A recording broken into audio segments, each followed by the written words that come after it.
They know that the body is a biological computer. It can be manipulated as computers can be manipulated to process information in a different way, control the information that is processed. That's the censorship. But you go to the next level and you are literally changing the way the brain processes information from within. One of the great manipulative techniques is to sell the idea of inevitability. If you think something's inevitable, then you move from not having it to, well, how can we mitigate its impact? And that's the soft sell. We have this global cult, a global network of secret societies that is driving the direction of human society way beyond presidents. What I started to realize is that this reality is actually a simulation. It's a incredibly advanced version of a virtual reality game. This is definitely an interview that I've been looking forward to and working on getting for years, because I've been listening to you and watching you on YouTube, at least whatever they keep up, of course, for so long. You've been engulfed in this truth revealing for decades and decades, and way before we ever could have a conversation that included even the word consciousness. I'm honored to have this time, and I think I just want to kind of start off by asking you if anything shocks you anymore. No, no, nothing shocks me in the sense that the more we grasp the scale of the infinite reality that we are part of, we're only seeing a smear of it. I mean, even a smear doesn't describe it really. And that infinity is infinite possibility. So anything is possible. And nothing surprises me anymore. And another reason it doesn't surprise me is that when I started out 35 years ago, there was hardly anybody talking about this stuff. There were just a few disparate individuals. The challenge was that this dystopia journey, called a conspiracy, which is what it is, was under the radar largely. In the sense of you had to really go digging to uncover it and where the world was being taken. But of course, particularly since quote COVID, the COVID hoax, we've had it more and more put in our face. Yeah. And I think that what is shocking a lot of people who haven't been on this journey for 35 years is the scale of deceit that was controlling their lives before. Because so many people have said to me in the last few years, it's so obvious. Why didn't I see it before? Well, there's a reason. There's a reason for that. There's many reasons for that. But one of them is, well, it was operating under the radar. Mm-hmm. And now it's particularly, well, what happened with COVID, as I said at the time, is that this has entered the room where we can see it. And although still lots of people just buy the nonsense, a heck of a lot more than ever did before do not.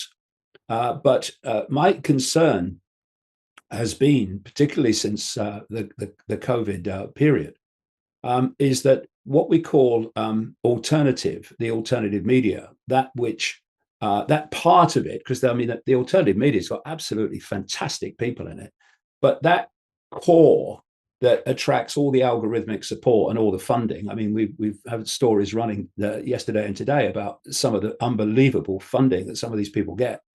It's created what I call a barricade around this expansion. We go through a series of awakenings, which I think are different levels of deprogramming, actually, what we call awakening. The first one is to realize that the world's not controlled by the people we thought it was, which is presidents, prime ministers, and such like. But if you stop there and the awakening doesn't go on, the deprogramming doesn't go on, so that you see more and more and more of the scale of human control, which takes you not only into the scale of it, it also takes you into those areas where the answers lie. Mm-hmm. And what I perceive to be a hijack of the alternative media since COVID, more and more blatant now, has put this barricade around it. And so the focus of attention on what is the conspiracy is Trump or Harris, basically, Republicans or Democrats, and whatever two parties or three parties you have in other countries. This focus of attention on politics, like Trump is the savior. We've got to get Trump in. Well, even if Trump is the savior, I don't think he is for a second. What happens in 4 years' time when someone else comes in? I mean, you're not getting to the core of what's going on. So what's going on is just going to continue. There's nothing that shocks me anymore, but I have been not shocked, deeply disappointed by the way the alternative media has focused its attention on the left-right puppet show, because that's a diversion. It's not the answer, it's a diversion. And so many people currently, as we go up to this election, are being diverted from what they need to know to what they're told to know. Well, before we started and we just chatted and I asked you if I said that I wanted to mention the the election and whether or not our president was going to make a difference, and you said no. And then of course that leads into, if they don't make a difference, which it's potentially a very logical answer given the fact that the president that we have right now isn't even really being a president, and yet the country's carrying on. Who is running the show then? Well, that tells you, doesn't it? That tells you the Biden period tells you you've had someone who's at least, shall we say, psychologically challenged, and yet the countries have has gone on. The decisions have been made, and clearly he's not been making them. Now, all Probably that for the whole time, probably for nearly oh, the whole yes. term, really. Yeah, 100%. I mean, there was a reason why they kept him in the bunker and kept him away from, just as they are with Kamala Harris. And Trump was president when COVID happened. So if he was able to hold those kinds of things back, then that's also not possible either. That occurred while he was president. So yeah, who's really running the show? Yeah, there's a few things come out of that. First of all is that clearly in the Biden period, he's not been running the country. I mean, just go back a bit further. Go back to Boy George Bush at the time of the invasion of Iraq. The man hardly had a brain cell on active duty. I mean, you just look at it. And the person who was running the country at the time of Boy George Bush was Dick Cheney. The vice president, one step back. That's where you usually find the power rather than the person absolutely up front. And Dick Cheney was a cohort, I have to say it, an absolute evil cohort of another evil guy called Father George Bush. So this is not new. You go back, back and back and back. You're seeing this same theme. Right. Of something in the background always being there. That's the thing to remember. See, because this is a conspiracy to create total global human control, and it doesn't come in and stop when another party comes in. It's constant. It's right. Been going on literally, in our perception of time anyway, for thousands of years, and it's just now reaching its kind of end game. And so obviously throughout this whole period, there's been a common theme, a common coordinating force. Well, you go really way back into the non-human to find the source of that. But at the level of presidents and prime ministers, it's what people call the deep state. The deep state it has a network that operates within countries, and therefore, no matter who's in power, that's in power. But there's also the next level of the deep state, and the next level, until you've got what I call the global cult that's orchestrating the whole direction of global human society. So you've got that confirmed that presidents don't run the show. What they're trying to do is to take our power, first of all, to convince us we have none. You're just little me. You've got no power. You've got to look up to authority and experts to tell you what to think. To convince us, first of all, we have no power. But then to get us to give away the power we do actually have, right, to any other source, any source that they can convince us to give it away to. And that's the point of politics. Politics is there to get you to give your power away in American terms to an individual. In fact, even that in UK these days, to an individual, and then say, you do it for me for the next 4 years.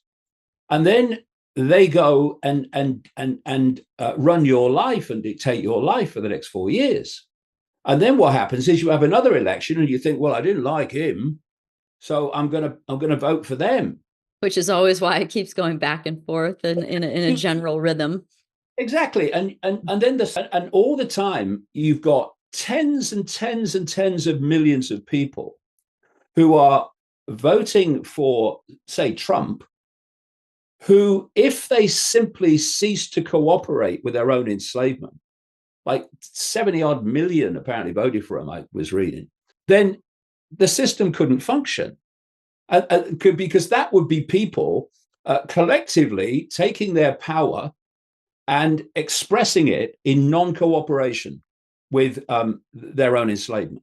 But instead, you give this power away at elections to an individual, and that individual is controlled by the same force that controls the individual he was campaigning against in the election. And they then play out the cult agenda. Now, you've got two parties in America. You have different natural constituencies.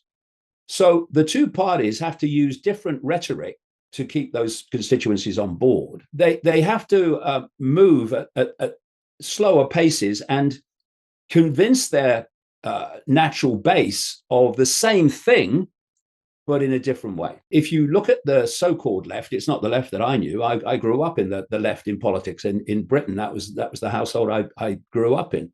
Definitely not the same as it used to be. None of it. No, I completely reject the puppet show of left and right, and it's all a diversion and nonsense. But you're absolutely right. The so-called left is not the left that was. A lot of the people they used to call left, they now call right wing. Kind of funny because it's moved so much. So that's really, if you're looking at the natural Democrat base, that's pretty much a pushover. So you can go for the hard sell with that.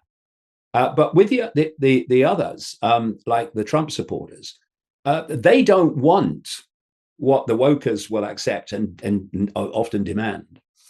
So you have to get to the same end, to the same outcome through other means. I'll give you a great example of what I mean by that. The idea, the plan, and it's getting closer every day, is to connect artificial intelligence to the human brain so that artificial intelligence becomes the human mind. I go into this in some detail in my new book, The Reveal, because it's all connected to this COVID fake vaccine, as well as the other things that are happening all around us all the time. That's the outcome they want. Why? Because up to this point, they've had to manipulate information and control information as best they can to dictate the perception of the population, because you're dealing with compared with 8 billion people, in full knowledge of what they're doing, you're dealing with a tiny number of people by comparison. You're not going to be able to control the population physically until you get AI connected, and then you tell the population what they're going to think and how they're going to react and how they're going to behave. And therefore you are, in that sense, controlling them physically. But before that, you have to control their perception, because from perception comes behavior.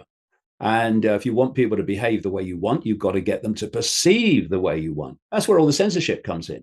It's controlling the information that people receive so that they come to the conclusions you want them to. The next stage, this AI stage, is to go beyond that and literally give people their perceptions direct. So you've got two groups. I mean, almost like an inception, almost like you don't have to, like they're going to implant it in a way. Get into as we go along the means through which I'm saying in the reveal that they're not just planning to do it; they are doing it now.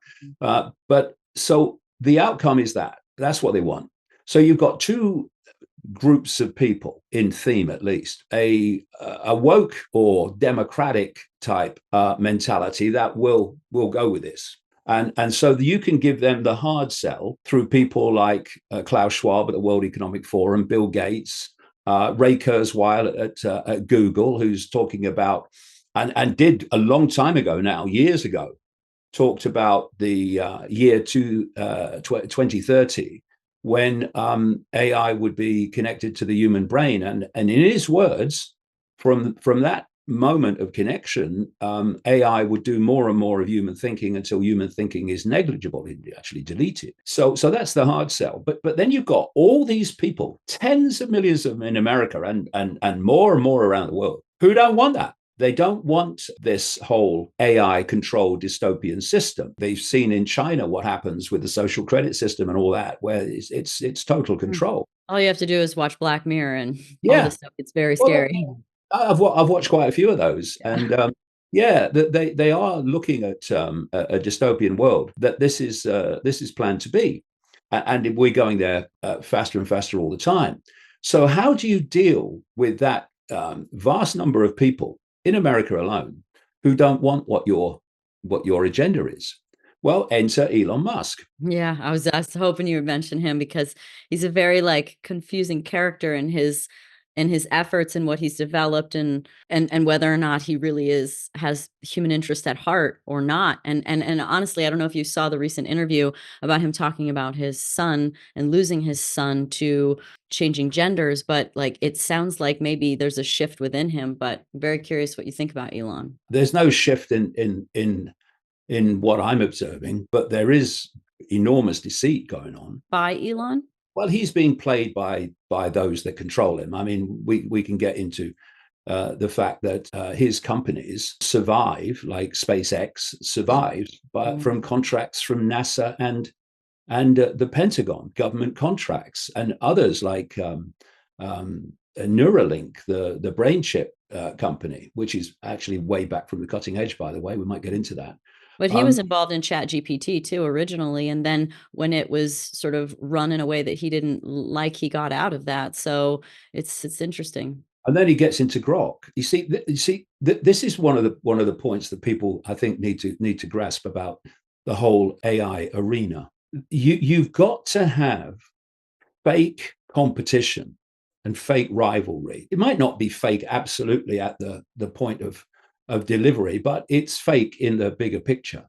So, okay, so ChatGPT, oh, well, that's left wing. That's manipulating. So we're going to have Grok, and we're going to have this Google version, and we're going to have this Amazon version. But what I keep saying this, what is the outcome of all of them? This AI information system takes over information. We're now having people in the alternative media, alternative in quotes, who are interviewing ChatGPT and you go on the internet and you're being offered all these AI systems to give you information. Right. But so you can have your fake rivalry. Oh, Musk's, what is he saying about Sam Altman? What's he saying about Musk? But actually look at the outcome.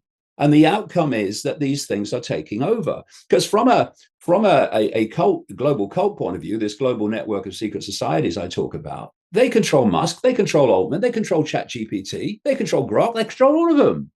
But they're designed for a particular audience because you're trying to pull them in. And the hardest ones to pull in are those that don't want what you want to impose. And so I've been tracking Elon Musk long before he purchased Twitter. Actually, look at the number of people that around the world, including the Saudis, that own Twitter.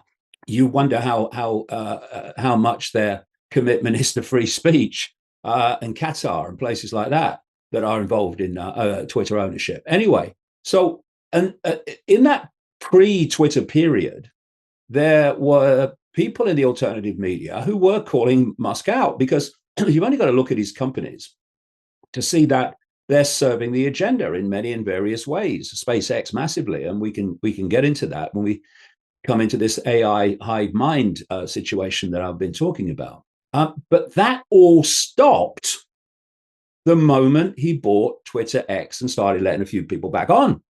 It was like he's suddenly become a god of this alternative media, which is not alternative at all. It's just right-wing politics. That's what it's solidified into, coagulated into. Now he gets a free ride. And suddenly, you'll notice a few weeks ago, Musk suddenly became incredibly overtly political, into party political.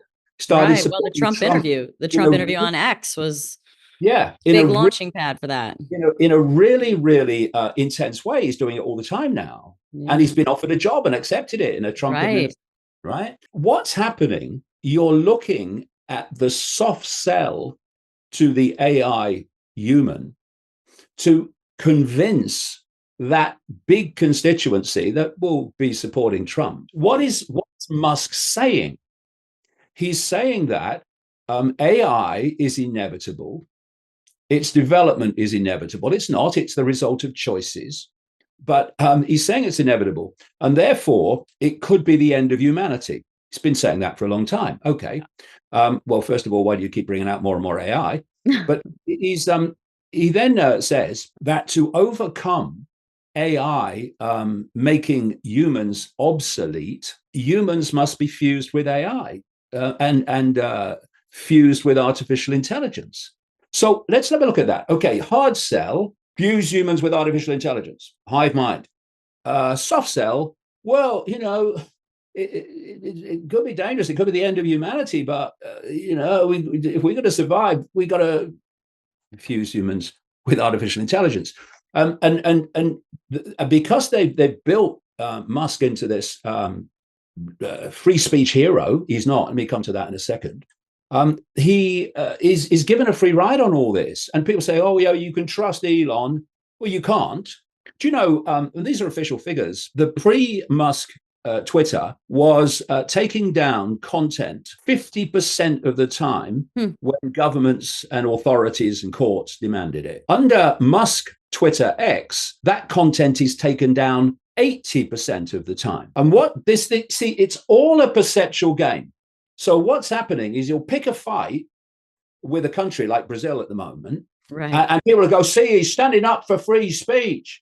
But quietly in the background, he's taking down content all the time. He had a spat, free, look, he's standing up for free speech. He had a spat with the Australian government. And what the Australian government said to him is, we want the video of this preacher who was stabbed on video to be taken down. And he took it down in Australia immediately. But they said, no, we want it taken down worldwide. And he said, I'm not going to take it down worldwide. And that was another spat. He's standing up for free speech. But what it turns out is that he has taken down globally content demanded by the Australian government before. In the 6 months to March of this year, Twitter X took down 40,000 pieces of content demanded by the EU globally, not just in the EU, globally. So there's a story going on in the background quietly, and there's a story going on for public consumption. And we've really got to start realizing that there's a psyop going on here. And it's all right saying, or free speech. Well, hold on a minute. Let's just talk about that. What's happening? And YouTube have just started moving into this arena. Interestingly, it's like it's the new censorship. Fewer people are outright banned. But if you're saying the wrong thing, then no one ever sees it, or virtually no 100%. One ever sees it. So much shadow banning. Shadow banning. So this is actually been articulated by Linda Yaccarino, who is the CEO of Twitter X and a close associate of the World Economic Forum and Klaus Schwab. That's just the person you want to pick, isn't it, Elon? And she's talked about free speech but not reach. Speech but not reach. Yeah, that's a better way to hide it.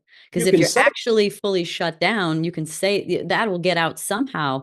But if you don't realize that it's not reaching people, you don't really say anything. Exactly. The number of people, I've got 663,000 followers of my Twitter X page.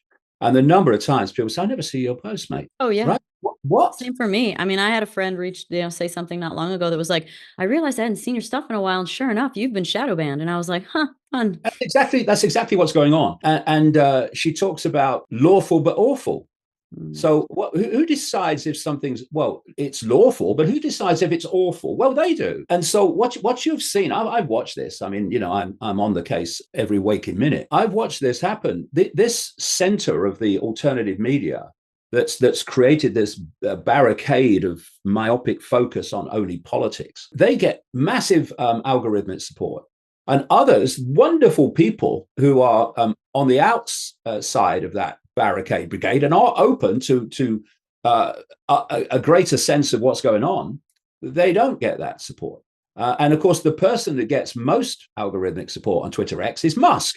And he's posting like machine gun fire, which means he's obviously not doing them all, to say the least. You're absolutely right. There's a lot of postings happening, and he's always at the top of your feed. Yeah, but what you said, yeah, exactly. But this is the point. He's the kingmaker. You see, I talk about this in the reveal. He's the kingmaker because if he reposts something by someone, automatically the algorithms will give that someone tens of millions of views sometimes. Yeah. And so by targeting who he reposts, he's manipulating Sure. the information that people receive and Yeah, your algorithm. attention on particular people. And I said in a post recently, responding to something that he posted. Obviously, he didn't get many views compared with him, to say the least, because it's shadow banned. But anything you say about him that's negative is shadow banned. But I was pointing out, he was saying, oh, you know, when this Zuckerberg thing broke, he said, oh yeah, Zuckerberg, he was manipulating the election by, you know, through Facebook and all this stuff. And admitted it, right? That was yeah. Well, yeah. interesting. Then you say, why is he's just admitted it? You know, but which is another story. But the point I made was, well, hold on, mate, Mr. Musk, but you're manipulating this election because you are favoring massively on X Donald Trump. I mean, I've got no brief for Kamala Harris. I mean, or me.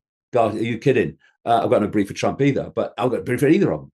But if you're taking this literally and you're taking this balance literally, then he's using X to support Trump, and the algorithms are supporting Trump. He posts negatively about Harris. He posts positively all the time about Trump. Now he's saying, well, America's finished without Trump coming in and all this. What about this? Hey, what about this? How about this for an idea that we just let people post? The algorithms are equal, and no one's shadow banned, no one's boosted.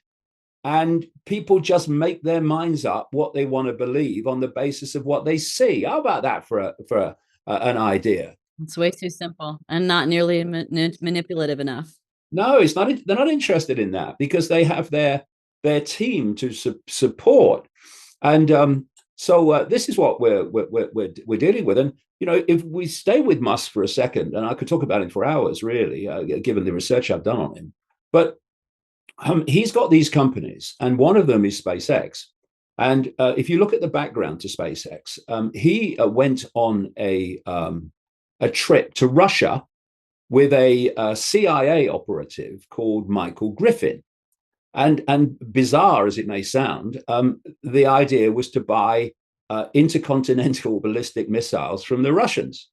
The deal didn't work out. And on the way back, Musk is reported by Griffin to have said that he's going to start SpaceX. And he offered Griffin, this CIA guy, a major job in the company. But instead of that, Griffin was offered a job, which he took, as head of In-Q-Tel. In-Q-Tel is the CIA's technological development arm. It seed funds companies and startups to produce technology that benefit the CIA and its surveillance and control systems, right? In-Q-Tel. Michael Griffin later moved from In-Q-Tel to become head of NASA. And at that point, NASA started giving big contracts to Musk and SpaceX, which have gone on ever since. Right. And Trump has endorsed the space mission for NASA and everything too. So there's another link there. Well, this is the thing, you see, if you look at the Trump thing, the number of people in this AI arena that are pushing this AI agenda that have actually formed around Trump. I mean, I've been blocked by so many people on Twitter of many various kinds for questioning. But one of them is a guy called Mark Andreessen, who's a multi-billionaire kind of internet Silicon Valley AI guy, who I mentioned him in the book, but I've never mentioned him on Twitter. But he just banned me. And interestingly, he blocked me. But interestingly, he blocked me at the time that J.D. Vance was being made the running mate of Huh. Trump. And I was pointing out a few things about J.D. Vance at the time. Hmm. He is a business associate of a guy called Peter Thiel. Mhm. Peter Thiel is a co-founder of Palantir. Palantir produces surveillance and control technology for the Pentagon, for the intelligence community in America and worldwide. And he's on the steering committee of the Bilderberg Group, this globalist organization. And Yeah. he's a business partner and associate of J.D. Vance. And he funded J.D. Vance's political career when he became a senator. Hmm. And when they were playing around with names, who's going to be Trump's running mate, and they listed the names, and one of them was J.D. Vance, I said it's going to be him. It was obvious because Might have been the only one because I don't feel like his name was on the radar. yeah, well, Peter Thiel was on the transition team for Trump when he won the election in 2016. So all these people are connected. Peter Thiel is part of the so-called PayPal mafia, of which Elon Musk is a part. He's an old associate of Elon PayPal, Musk, yeah. Yeah. and so you then look at another co-founder of Palantir, providing technology for the intelligence community and what have you, the Pentagon. And he's on the steering committee of the Bilderberg Group Hmm. um, alongside Peter Thiel. So you've got these people who are central players in a blatantly globalist organization started in 1954 at the Bilderberg Hotel in Oosterbeek, Holland. That's why it got the name it did. But they're funding and supporting people who on the surface are anti-globalist.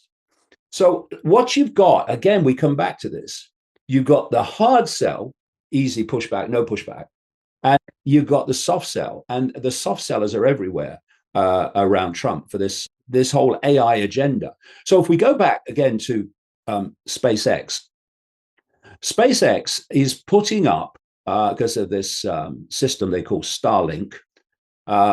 They're putting up low orbit satellites by the tens of thousands. The Really? Federal Communications Commission in America has given SpaceX permission already to put up tens of thousands of these low orbit satellites beaming this electromagnetic field at the Earth. Because this is what I'm saying is going on. The hive mind, and this is why I mentioned earlier that what he's doing with Neuralink is the Stone Age compared with what's possible. And in many ways, what Musk's role is not just to produce technology that's cutting edge. Very rare that he does that, actually, compared with what's in the underground bases and the secret projects. But it's to sell a concept. So Hmm. he's selling the concept of connecting electronic systems, computer systems, and AI to the human brain. Because the real way it's being done is this, and I've seen some study papers this very day that's actually another confirmation of it, and that is that you've got a global population and you want to control them with a hive mind that is centrally controllable. So you need them to individually receive that hive mind, and you need a vehicle to transmit directions, thoughts, perceptions collectively Hmm. to those receivers. So the vehicle is what they call the cloud.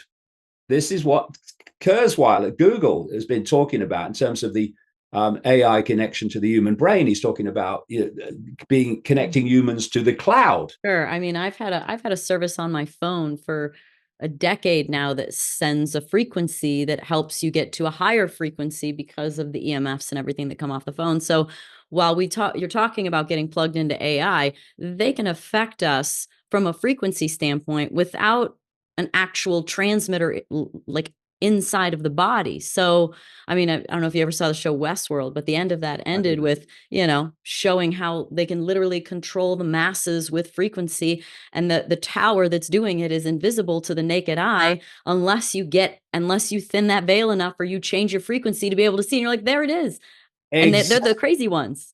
exactly, and that's the whole basis of it. So the cloud Mm. is the vehicle, the electromagnetic cloud is the vehicle for delivering these frequencies.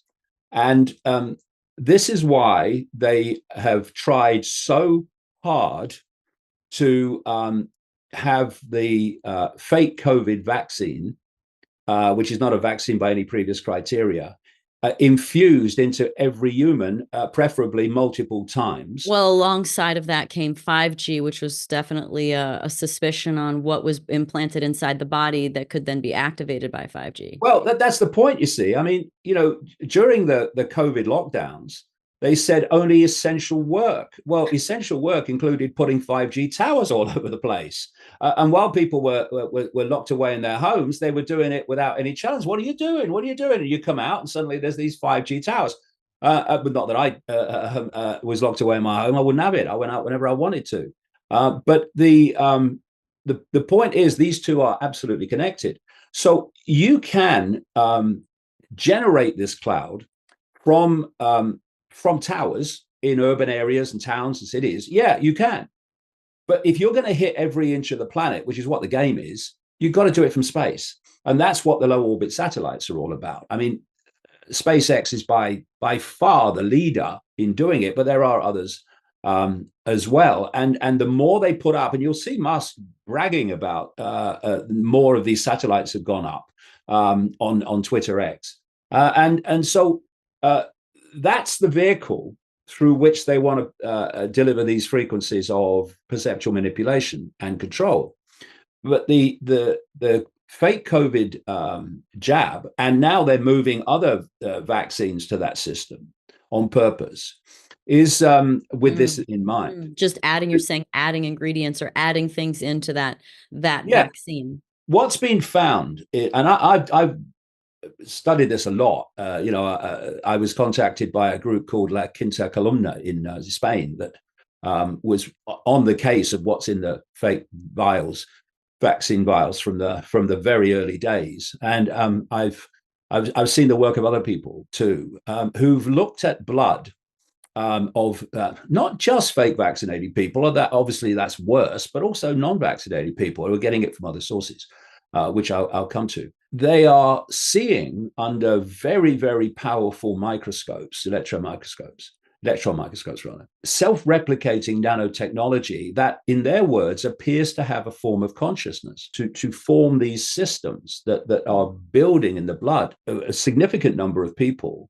their bodies won't be able to cope with that transition, and they're the people who died and had their health destroyed for life. And then others will transition a little bit more easily. But the idea is that these self-replicating systems in the body are the receivers of the frequency information coming through the cloud. Now, what's fascinating in relation to this, and was identified by La Quinta Columna quite a few years ago now, is a substance in the vials known as graphene oxide. Now, graphene oxide is also, whistleblowers have said, in chemtrails. So there are other and it's in many other things, and so there are many other sources of it. But this infusion through the COVID fake vaccine is the major one up to this point. And graphene oxide is a superconductor of electricity. So when you think that the brain processes information electrically and communicates with the body and the body with it electrically, if you can intervene in that process, you're already changing the perceptions of people and the way they process information. But it's also, graphene oxide, an amplifier of electromagnetism in the body. So if you are in contact with an electromagnetic field, the impact of that field on the body will be much greater with graphene oxide inside you than if you didn't. And this is the connection that they're working on. And interestingly, this Neuralink of Musk, where they take a bit of the skull away and then put wires on the brain and stuff, it's the Stone Age, but it's selling a concept. And interestingly, he was asked in an interview But how many people are going to want to have a bit of their skull taken away for this stuff? And he said, "Oh well, you might not have to do it that way. You could do it through the vein. Yeah, like they are with the COVID fake vaccine. I mean, they put vaccines in food now. They found a way to put it in lettuce and tomatoes and Exactly. And the thing is that um, what happens when they don't have to divulge it? When they don't have to disclose it within the packaging? Like, what happens when that happens? yeah, well, we've been consuming an enormous amount of absolute crap for a very long time, but we've seen nothing yet with the scale of technological manipulation that we're seeing now. Because this is the point. I've been calling the body a biological computer since the 1990s. People think biological means natural, not necessarily. And I'll tell you what these people see biological as. They see it as a form of technology. And Mm. if you look at papers by Moderna talking about their fake vaccine, they describe the body and they describe their fake vaccine as like an operating system. They know that the body is a biological computer, and they treat it as such. And as a biological computer, it can be manipulated as computers can be manipulated to process information in a different way. And what you can do is control the information that is processed. That's the censorship and where we are now and where we've been. But you go to the next level and you are literally changing the way the brain processes information from within and indeed from without through this cloud. So this is where it's going. And the reason I spend so much time calling out Musk is because he's fundamental in this sales pitch to those that actually don't want this. Wow. But what this is the thing. This one of the great manipulative techniques is to sell the idea of inevitability. Because if you think something's inevitable, then you move from not having it to, well, how can we mitigate its impact? Sure. Right. And so that's where Musk and this crowd around Peter Thiel are going to sell the idea it's inevitable, and therefore we've got to mitigate its impact. And that's the soft sell to the same end. Do you think that we then are here to evolve? Because the question would be then, if you do, maybe we're enough. Maybe our consciousness and our potential that is somewhat largely untapped, maybe there's nothing to do. Maybe the evolution, maybe there's nothing to do. But if we are here to evolve, if we are here to get off planet, to be able to repopulate somewhere else, what happens? I mean, I've spoken to Randall Carlson and other people who talk about how many things are coming at this planet from asteroids to destroy us. Like, the inevitability of destruction is there. So then how do we evolve? What is that next step? Because I think this stuff is frightening. I think consciousness is the pure potentiality, and that when you tap into a system, you are now limited by only the system, which doesn't tap into the field of potentiality. So I'm on board with that. But what is the next step? How do we evolve as humans if that is our goal? Where do we go? What do we do? What do we become? Well, we've already gone into levels that the mainstream alternative media doesn't deal Right. with For very sure. much. But let's now go into levels it doesn't deal with at all.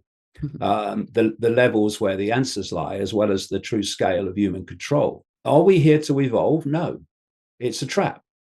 Let's look at what the I is. What we're led to believe and encouraged to believe is that the human body and the labels of the human body is the I. This is who I am. No, it's what you're experiencing.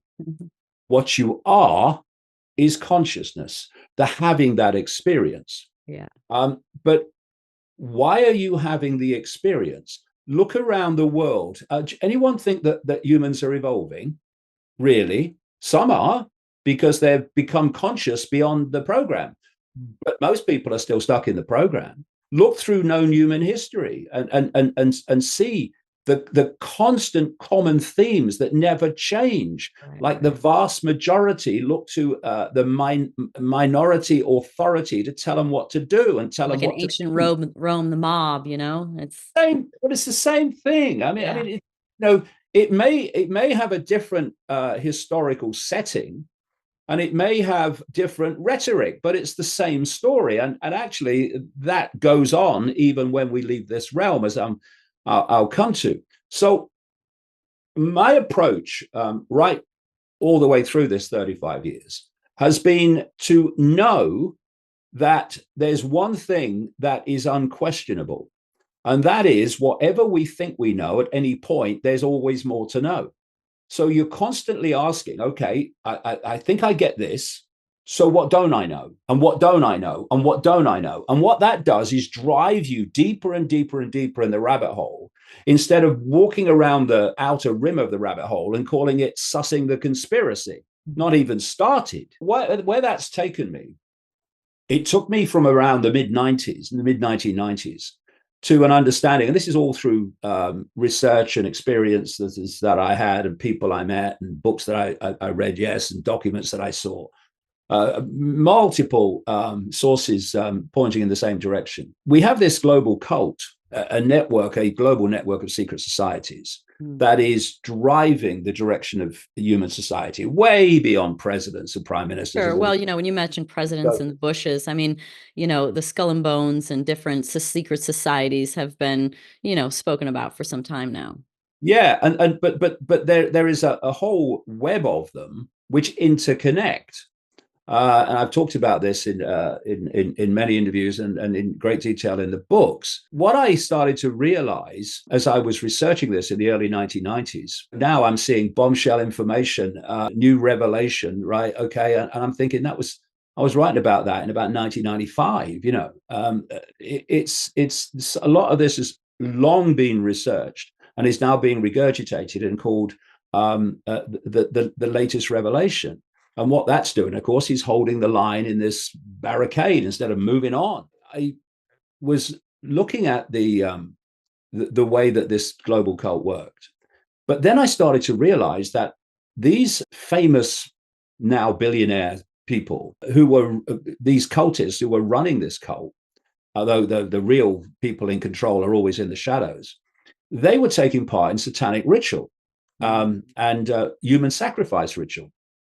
And I came across all this in detail in the 1990s, met lots of people that had taken part in them, often against their will. Wow. And so the question then was, well, what are they doing sacrifice rituals for? Yeah, exactly. And then the pennies start to drop and the dots start to connect. You go back to the ancient world and you see that they were doing sacrifice rituals all over the planet in the different cultures to the gods.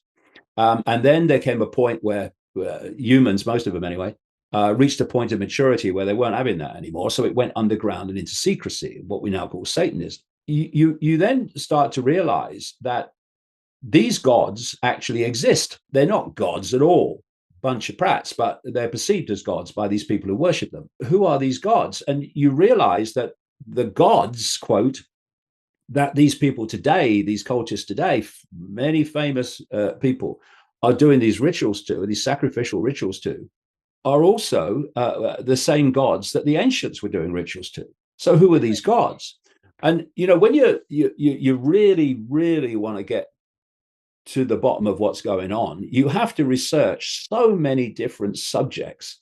It's no good researching the history of the Republican Party or the Democrat Party. You've got to go much deeper into the nature of reality itself. A big thing that I think every child should be taught at the first moment they're able to grasp it is that when you look through your eyes, you're into the space that you appear to be looking at, you're not seeing everything in that space. You're only seeing a tiny, tiny band of frequency called visible light. And how tiny is that? If you take the electromagnetic spectrum, which is basically human reality, experience reality, according to mainstream science, that is only 0.005% of what exists in the universe in terms of energy and in all its forms. And visible light is a fraction of the 0.005%. So first of all, why I say children need to know that at the earliest age possible is because that changes everything. Now you can understand that there are whole worlds, realities that are happening in the same space that you are operating in, but in different frequency bands, so that you are not affected by them and you cannot see them. You are affected when those frequency bands are very, very close and can interact.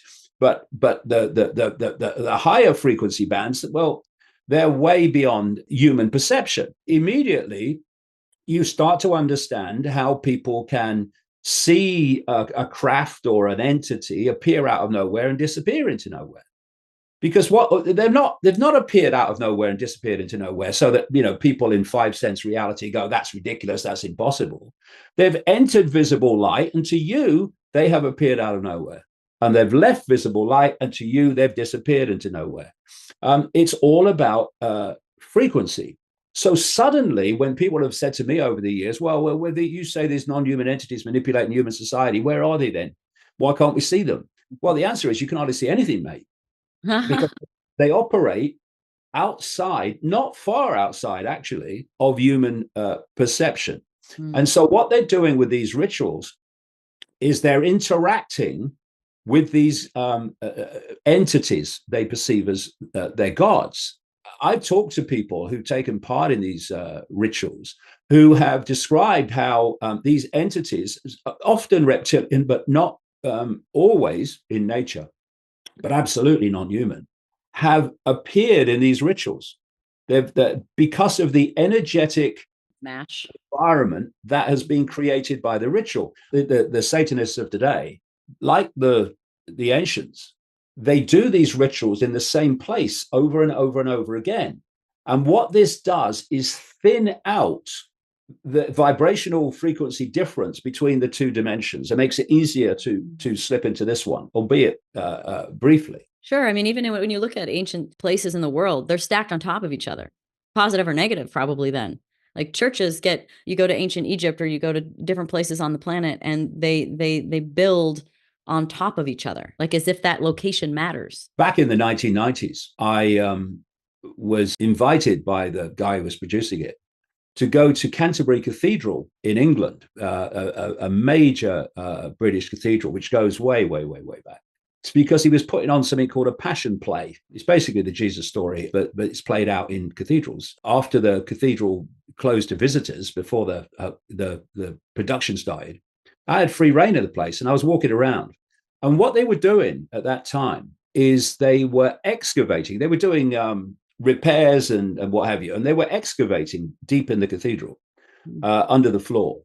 And what they found was a pagan site on that site. Yeah. And what happened during the replacement of the pagan belief system to the Christian one? Well, it's one of two things. Some people put their churches and their cathedrals on these pagan sites because they wanted to suppress the pagan energy. And others did it, the ones in the know. They put it on these sites because they knew they were energetic vortex sites. For sure. And what these powerful vortexes do is, as they spin, they are basically thinning out and bringing together different dimensions. This one and one right next to it they call the astral. They're kind of they're spinning them to a point where they don't quite fuse, but you know what I mean. And that's why they do these satanic rituals at these vortex points. And for this reason, churches and cathedrals across the world are built on these points. Wow. And this is the reason that Satanists do so much of their horrific ritual in relation to churchyards and churches and stuff. It's because what are these rituals? I'm curious what you've heard firsthand from people. Right. Well, this will explain a lot. One of the things that I realized just after the turn of the millennium is that this reality is actually a simulation.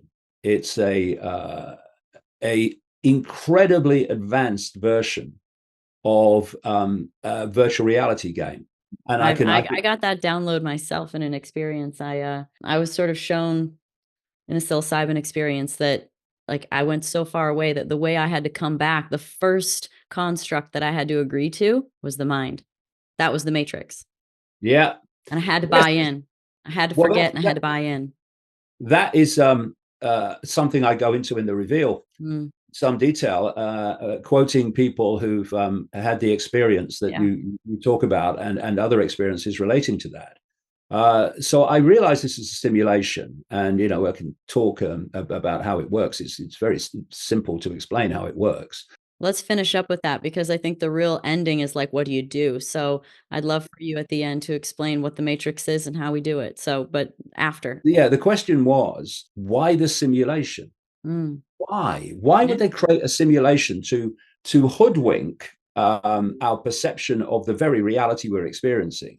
Why would they do that? What's the yeah, point? And this relates to what I've just been saying about the rituals and why they do them. It's the same thing. There's two types of consciousness, if you like, projection or experience that leaves the body. There's what they call near-death experiences, where the body dies and you find yourself in another reality.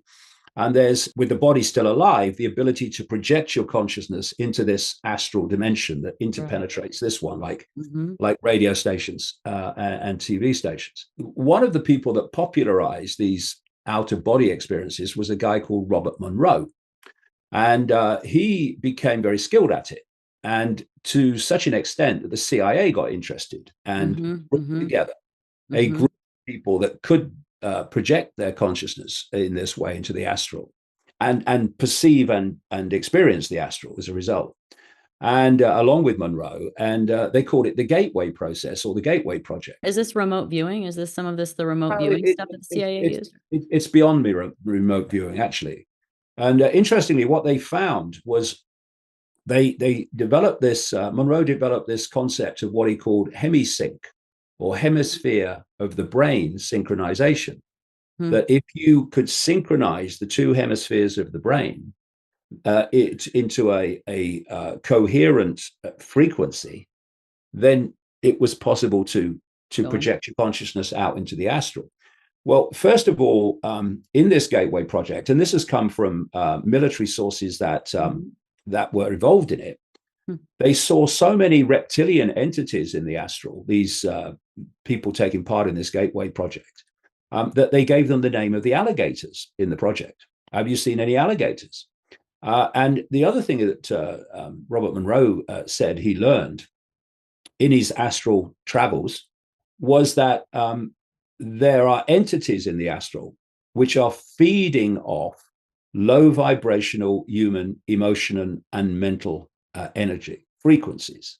It's long been known by mainstream science that every time we feel an emotion or have a thought, we generate and project a frequency which relates to the nature of the thought or the emotion. Sure. And these entities, by their very nature, are in a very low vibrational state and have no interest whatsoever in joy and happiness and peace and love, because those frequencies are high frequencies and they can't absorb them. Because what he learned, and I've by the time I read his stuff, I'd got this from many other sources Mm-hmm. before, confirmation, is that these entities are feeding off as an energetic sustenance source human low vibrational emotion, which has to be low vibrational because that's the frequency band they operate in. Right, Anything right. Well, you think outside about of it, frequency in any way, you know that the higher the frequency, the low just doesn't resonate with it at all. It shatters glass. Like yeah, it's well, exactly. And so these entities have created this, and it goes beyond these entities. Actually, that's another story, another time. But they have created this quote matrix, this simulation, to oh, to manipulate events, perceptions of events, perceptions of experience, so that it generates this low vibrational energy, which yeah, they feed off. Now, sure. what I realized in these sacrificial rituals, because you're asking the question, obviously, you've got to keep asking questions all the time, Yeah. without any belief system to censor you. Oh, I can't go there. My belief system will be wrong if I go there. No, ask the question. these sacrifices to the gods. Okay, so what do the gods get out of it? And it's exactly what I'm describing. What's happening in these sacrificial rituals is they're designed purposely to build up maximum terror in the victim. Mm-hmm. And as this terror is generated by the victim, this very intense, powerful, low vibrational energy, these entities in the astral are feeding off that energy, because if someone's having an emotional experience, an emotional reaction, or they're thinking something, you can see the body language, especially emotion. You can see the body language. Some of us wear it on our face. Some of our energies are very strong, and it's very easy to sense. So absolutely, we can all relate to that. But what you can't see are the frequencies coming off people, because that's an astral phenomenon. That's going into the astral, those low vibrational frequencies, and therefore these entities, the gods in the astral, are feeding off this energy. And at the same time, when the terror reaches a certain level, a massive infusion of adrenaline goes into the blood. Mm-hmm. And these Satanists conducting the ritual in our reality then drink the blood. This is where adrenochrome, all this stuff comes from. Yeah. And so it's usually with children, right? Yeah, it's usually with children. I mean, when they talked about sacrificing young virgins to the gods, that's just code for children. Why children? Well, because there's when children go through puberty, we see that in this human reality as a chemical transition, a chemical transformation. We call it puberty. That chemical transformation, like everything in our human reality, is an expression of a vibrational transformation. And these entities want that energy before that transformation. I mean, of course, they can take energy from adults, of course, and they do. But I mean, that's the nectar to them. That's the ideal for them, that they want that prepubescent energy of children. And there's many other reasons for it as well, but that's one of them. So I'm clear. So the sacrifice is to attract the god, the energy that they want to come into the space, and then the consumption of the blood, of the adrenochrome from the adrenaline going into the blood, is then what's consumed by the group that's there. Yeah, but that's the difference. But they both are the result of terror, which they generate in the ritual. Yeah. And this is what I say to people. It's been very difficult to get over. And I don't understand it, because most people don't come across this stuff in everyday life. No. But it's very difficult to get across to people the scale of pure evil that we're dealing with. And I call evil the absence of love. And these entities have no interest in love. It's not an energy that they can absorb, because they're way out of the frequency of that. You have this matrix set up to generate this energy. That's why, look through human history, it's war and suffering, hunger, and oh dear. I'm wondering how this makes them more powerful. How does this make those people more powerful? Well, it empowers them energetically. What I talked earlier about, politics is about getting the collective humanity to give its power away to an individual or a few, to dictate events for the next 4 years, 5 years in some countries. Well, it's the same thing. They are leeching, vampiring your energy, and it's empowering them. And then they recycle that back against you in terms of control and what they do. When I was looking at this simulated reality, obviously I wanted to know how it worked. What makes it easier to explain is that this incredible technological revolution, AI revolution that's going on, computer revolution, is actually technologically mimicking the very way we create the simulation and interact with it. So you've got the tools now. I mean, my heart goes out to the shamans of the past and people like that who may have got this stuff by their astral travels or whatever. and then trying to explain it to I mean, how do you explain this stuff Right. to a Well, culture that knows nothing it's so true. about any of this stuff? It's So so true. what they were doing was using analogies that related to the culture of the time, and anthropologists and historians go along, and they then take it bloody literally, and think that these people were primitive, but actually they were symbolically describing something which we now can very closely describe very accurately. Mm-hmm. So, okay, what the simulation is not a construct, it's an information field. It's akin to a Wi-Fi field. We interact with it through the human body, the biological computer, and we lock into it via the five senses. So if you look at a Wi-Fi field and a computer, the Wi-Fi field contains all the information. The computer locks in to that part of it that it is keyed to connect with, and then it decodes that information field into what we see on the screen. And what we see on the screen is absolutely nothing like that information in the Wi-Fi field, in the form it's in the Wi-Fi field. Right. It's been decoded. Right. And so when you say to people, tell me about the internet, and they say, well, it's videos and texts and stuff and all the rest of it. Well, yes, it is. But the only place it exists in that form is on the screen. Oh, yeah. You And think then about you a are telephone, it's not like the words are travel. I mean, you talk on a telephone, that's just vibration. It's just a just frequency. vibration. It's vibration. Well, this is interesting. It's vibration that is turned into an electrical signal. Well, that is exactly what we're doing. If you look at a headset, a virtual reality headset, that's basically what the body is doing. The body is decoding the simulation. So if you go onto the internet and you look at these compilations of people who've put the headset on, and you see that their sense of reality is transformed almost immediately. They might be in an empty room, they might be in a room with a few friends, but it's a room they're used to. Right. And Well, and it's a fully embodied experience.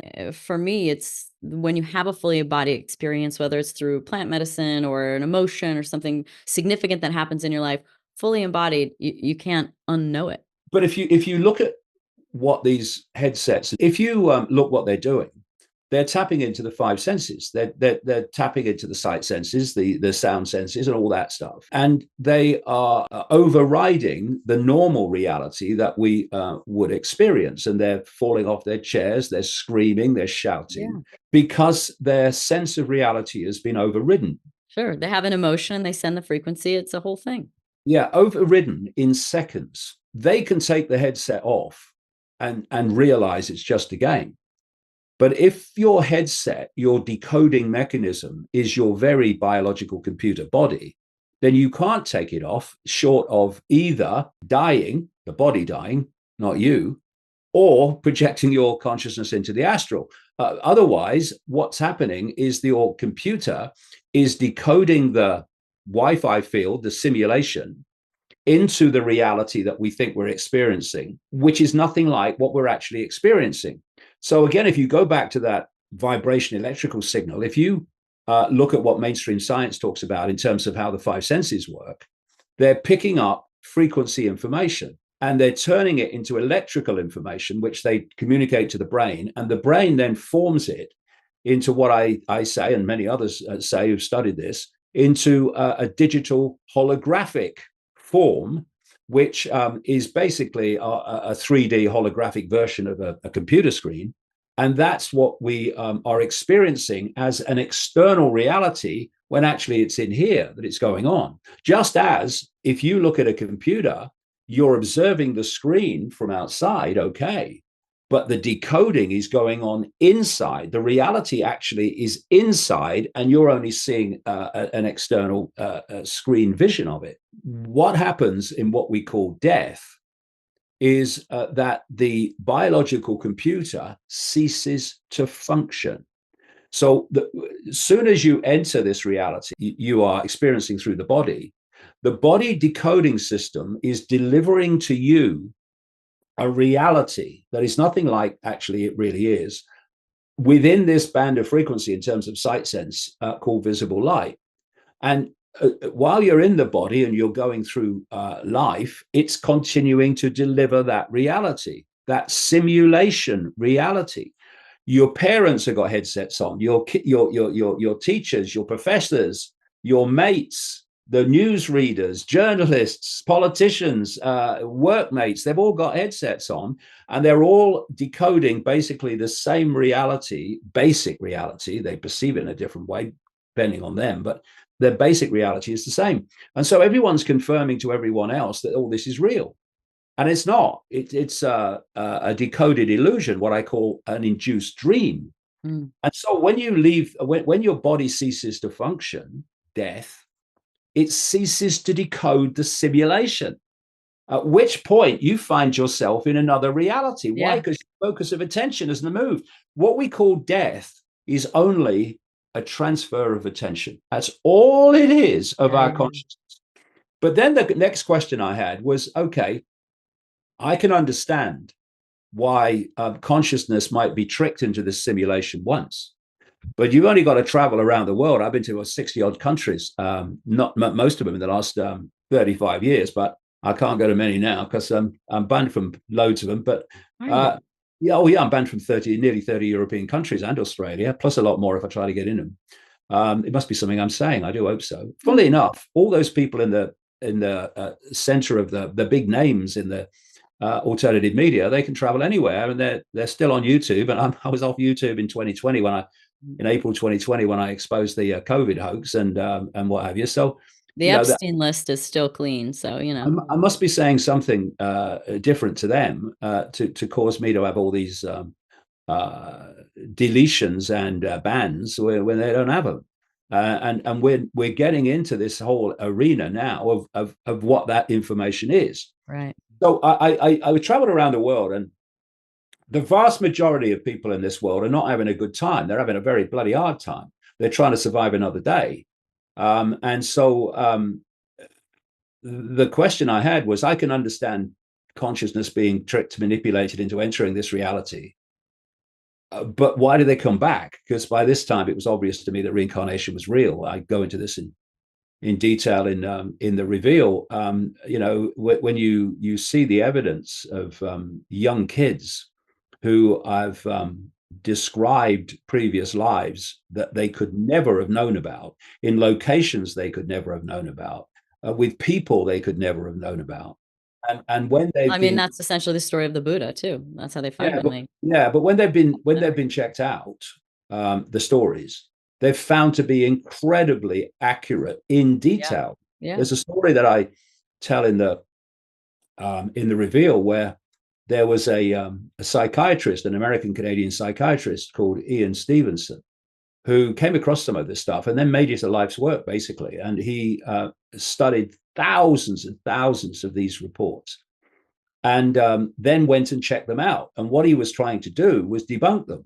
Not because he wanted to debunk them, but that was his focus. I'm going to do everything I can to debunk this, to see if it stands up to scrutiny. And he found extraordinary correlations between what small kids were saying about lives in locations they had no experience of whatsoever. There was one boy who said that he was married to this lady who was still alive in this other place.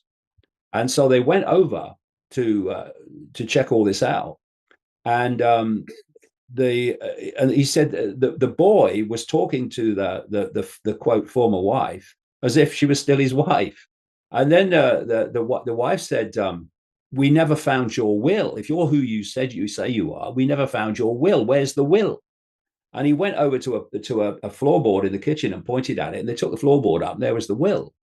And there's so many of these stories. It's clear to me that reincarnation is real. Right. But what I didn't buy, going Why back we to come back. Yeah, what I didn't buy is, like I say, something you mentioned earlier, is that we come here to evolve and learn lessons. I think that's total tosh. Tell me what lessons the kids in Gaza are currently learning. It's ludicrous. Oh, Mm. I've been cut up by a serial killer, and I've been left in a fridge. Oh, it's a great lesson. Really fantastic. You know, it's ludicrous.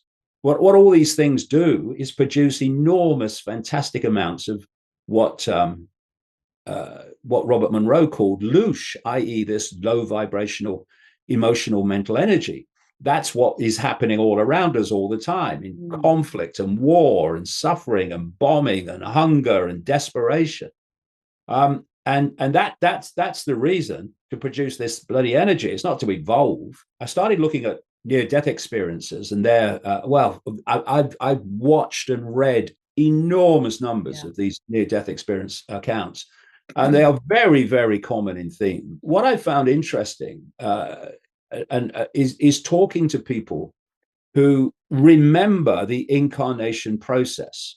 And again, they're very common in what they say, who somehow have not had the mind wiped like everyone else does as part of coming into the matrix. Because when you come into this field, you have to have your mind wiped, because then you start with a blank sheet of paper. You're bloody Yeah. clueless. You don't know who you are, where you are, Yeah. Yeah. that's the idea. Because if you were having life after life and you remembered it while you were experiencing a human life, you'd know what was bloody going on. Right. Right. So one of the things that I found interesting is when people are talking about this astral dimension, they talk about it in like physical terms. It's not the dense physicality that we have, but it's a form of physicality. And also how the incarnation process is very technological. I go into this in the book and quote people who Mm. describe this, and one of them talks about how she remembers coming into this reality and passing through a electromagnetic field that was, as she entered, Oh, kind yeah, of like similar yeah, to I've what heard about that, you like, the were talking about. density of it, the coming Yeah, down, the density of that, oh, the physical experience of that. yeah. The density of this reality, the human reality, is described in terms of being almost impossible to experience. It's so, Right. I've heard that too. but also that this lady was talking about how she passed through this electromagnetic field that is designed to wipe your mind as you come in. It's like, remember those old tapes where you used to rub them over a electromagnetic Oh, magnet, yeah. and it would wipe them and you could use them again. That kind of principle. When um, people were talking about when they left the body in a near death experience, they described how it was just amazing, like nothing they'd ever experienced before. Yeah. There was a bliss, a love I'd never experienced before. And you go, well, hold on a minute. You obviously believe in reincarnation. Oh, yeah, yeah. So why haven't you? What do you mean you've not experienced it before? You must have experienced it loads and loads of times. But because of the mind wipe, when you leave the body, that mind wipe is still in place. And they want you up this tunnel with a light at the end, or a light, or however it's symbolized. And of course, we are told in the world of human to relate the light to God. And so when we leave, you go to the light, and you're in the wheel of samsara, as the Buddhists talk about, the reincarnation cycle. And you come back here in another form with a different personality program, and the whole thing keeps happening. And for me, if we talk about what we can do about this, and this is the level we need to talk about, not whether Trump or Harris is going to be president, and you're going to have the hard sell or the soft sell to the same end. This is the key to human freedom, or consciousness freedom, in what we call human. Uh, for me, there's three levels that are very different. First of all, there's the human body, which allows us to interact with this dense human reality frequency band. Our consciousness is vibrating so fast that, if it was just consciousness and consciousness alone, I couldn't tap these keys, because they're different frequency. So we take on this outer shell of the same frequency band that we want to interact with, and then I can tap the keys. But my consciousness is what is experiencing that. So then you leave the body and you enter this astral realm. Now, this astral realm also requires an outer shell to interact with, so that the two can interact. And I say that's what we call the soul. And so this conspiratorial matrix group would like you just to believe that there's no life after death and we're just a cosmic accident, and that's the end of it. That's what they'd like you to believe, ideally. But they know that most people won't. And so religion talks about a soul and what have you. And in many ways, that's preparing you for the wheel of samsara. So they're not really bothered if you believe you have a soul, because that's still in the matrix, because this astral level is part of this simulation. It's what people call the spirit world, or the afterlife and what have you, but it's still in the matrix. And I go into this in detail in the reveal. There's another level of self-identity. That's what it is, self-identity in the end, which is what I call spirit, where you identify with being pure consciousness, a state of being aware, pure awareness, no form, no body, no any of this stuff, but pure consciousness. And the difference between the frequency that you operate at in a human body that believes the five sense world is real, and the level that you experience at a soul level in the astral afterlife, and the frequency you operate at with a self-identity of being pure consciousness. Very different.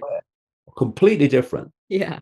First two frequencies will keep you in the matrix. Right. One will keep you here. One will keep you in the astral, so you come back here. The other will take you way out and to hell with all this nonsense. It's over. I mentioned earlier that if you look back through history, there's a constant common theme where the many look to the few to tell them what to think and tell them what to do. So common. When if they just collectively refuse to do that, then the few have no power at all. But it's the same if you look at the dynamic between the human experience and the astral experience.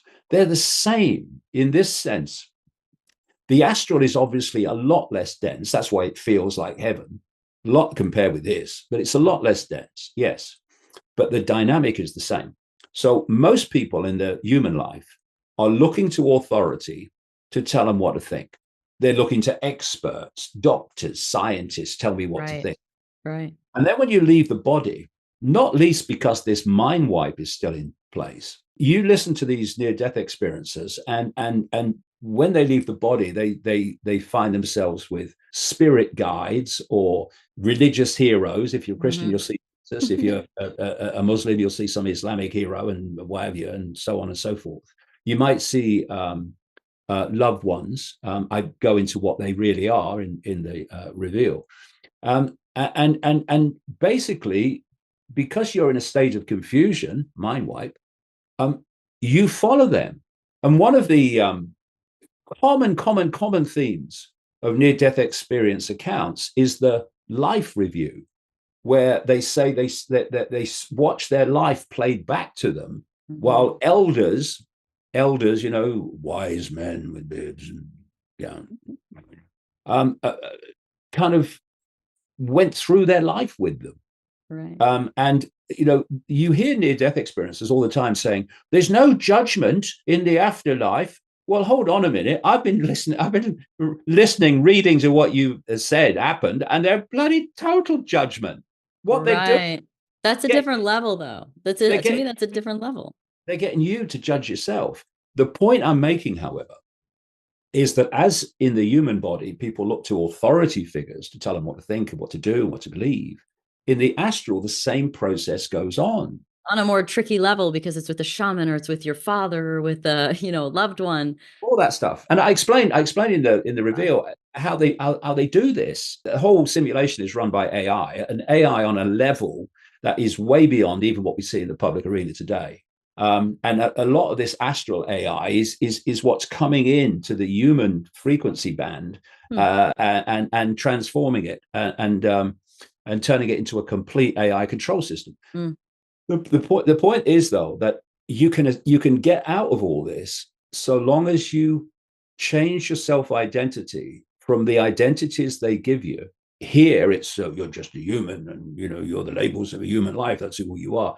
And or you're subordinate to some judgmental god who loves you.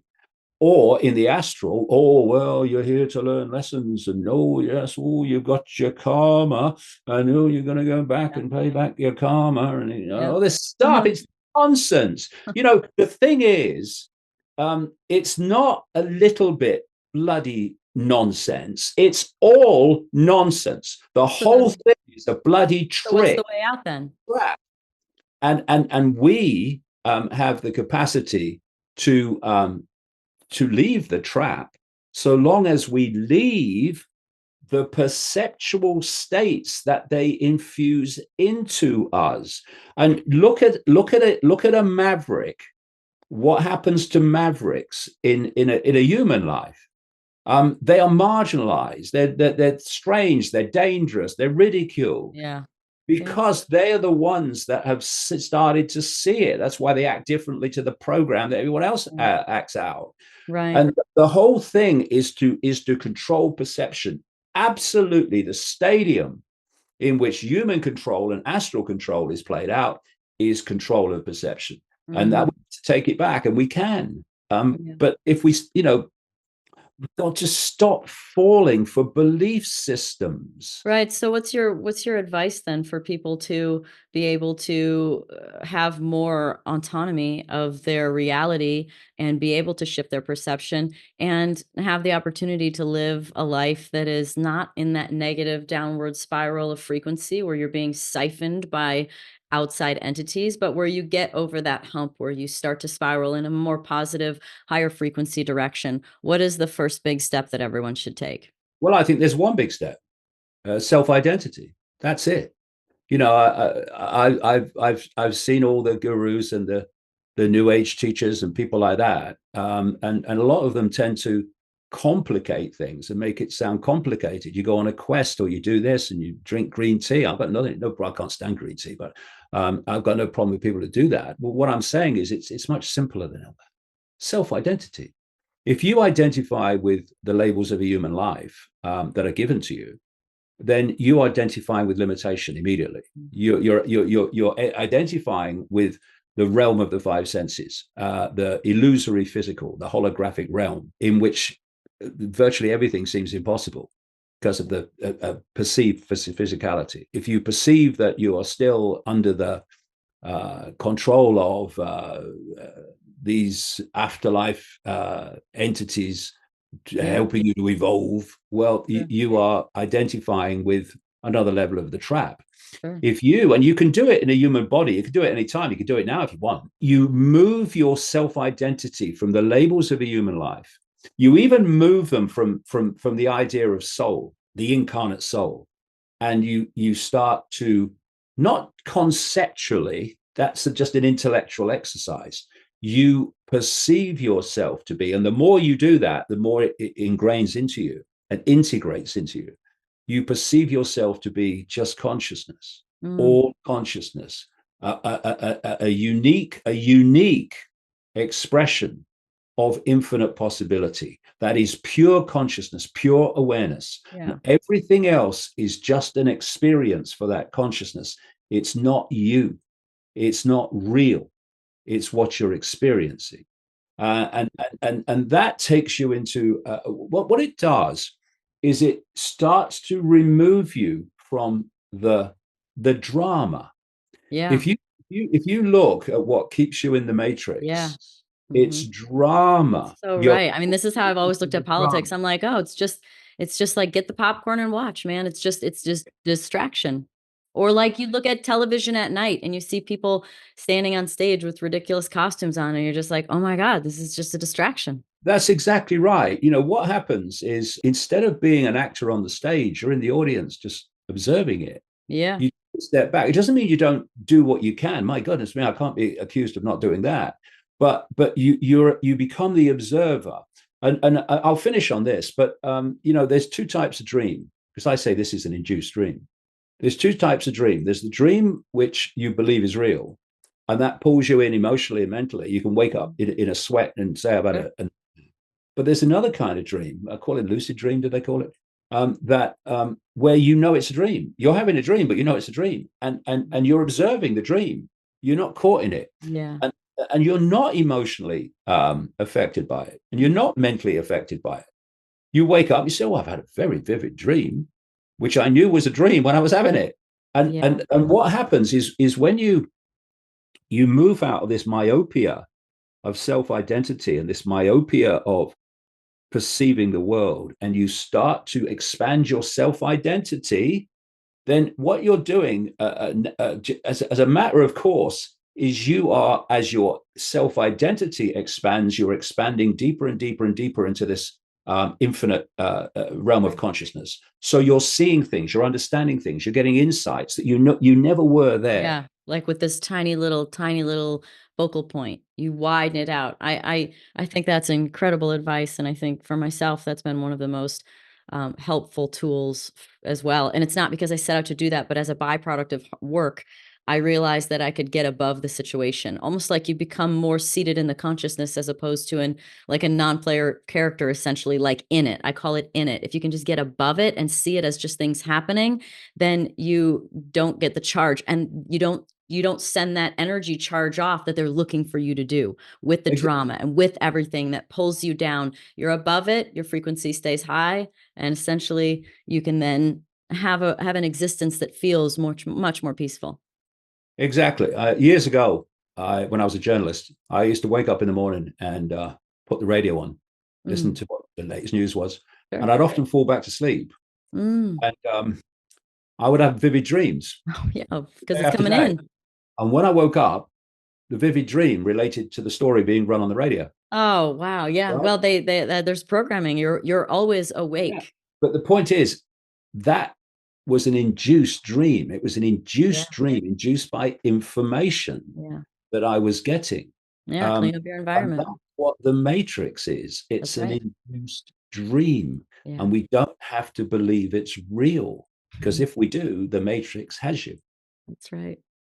Wow, David, thank you so much. You've been at this for so very long, as you say, 35 years, and I'm grateful for that. And I'm glad that over time, especially in the more recent handful of years, that people like you that have been brave and have stood the course are not looked at as being quite so crazy, but absolutely informational. And at the very least, just opening people's minds up to another way of thinking. And I would just live to be happier. That's my ultimate goal. So thank you. Thank you. And I would just say this to people finally. If a world that's utterly insane doesn't see you as crazy, it's time to ask why. Yeah, well, there's been a lot of crazy things that have happened lately, so appropriate to say. Thank you. Thank you. Bye. Thanks everybody for listening to the Pretty Intense podcast today. I hope you enjoyed it. If you like what you heard today and you want to hear more, please click on the subscribe button.